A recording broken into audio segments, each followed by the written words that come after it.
মাছখিনি ভালদৰে ধুই নিমখ হালধিখিনি সানি গোটেইখিনি মাছ মই এতিয়া ভাজি ল'ম।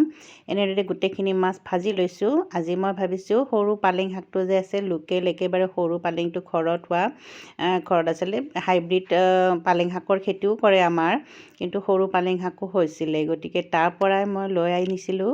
আনি মই আজি ভাবিলোঁ মানে পালেং শাকৰে চব্জি এখন বনাই দিওঁ মাছৰ লগত। তাৰ বাবে বিলাহী 2টা লৈছোঁ, শাকখিনি ধুনীয়াকৈ ধুই লৈছোঁ আৰু আলু এটা ধুনীয়াকৈ কাটি লৈ তিয়াই থৈছোঁ। পিঁয়াজ এটা কাটি লৈছোঁ আৰু কাচকল কাটি থৈছোঁ, ভাজিম।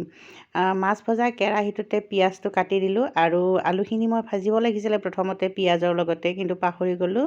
একো নাই, শাকখিনি আৰু বিলাহীখিনিয়ে প্ৰথমে ভাজি লৈছোঁ, লৈ তাৰপিছত আলুটো দি লৈছোঁ। আলু দিও কিছু সময় ভাজি নিমখ হালধিখিনি জোখমতে দি আকৌ কিছু সময় ভাজিছোঁ। তাৰপিছত মই জিৰা গুড়ি এচামুচ আৰু জলকীয়া গুড়ি এচামুচ আৰু এয়া গৰম মছলা এচামুচ দি আকৌ কিছু সময় ভাজি ল'ম। এনেকৈ ভজাৰ পিছতে জোখমতে পানীখিনি দি ল'ম। লোকেল পালেং শাকৰ জোলকণ আচলতে খাই বহুত ভাল লাগে। আমাৰ থলুৱা ব্যঞ্জন এখন সুন্দৰ, গতিকে লোকেল পালেং শাকটো অকণমান গোন্ধটো কম, কিন্তু হাইব্ৰিডটোৰ অকণমান গোন্ধ আছে আৰু অকণমান তিতা যেন লাগে। গতিকে সেইটো আমি আঞ্জা বনাই বা শাকৰ লগত মিক্স কৰিয়ে খাওঁ, কিন্তু এই পালেং শাকটোৰ আমি ধুনীয়াকৈ ধনিয়া, পালেং শাক এইবিলাক দি চাটনি বনাইও খাব পাৰোঁ আৰু খাইছোঁ। মই আগতে আপোনালোকক দেখুৱাইছিলোঁ। এতিয়া মই এয়া মাছৰ লগত পালেং শাকৰ জোলকণ বনালোঁ ইমান ধুনীয়াকৈ। গতিকে এইখন থলুৱা ব্যঞ্জন সকলোৰে প্ৰিয়, নিশ্চয় জানে।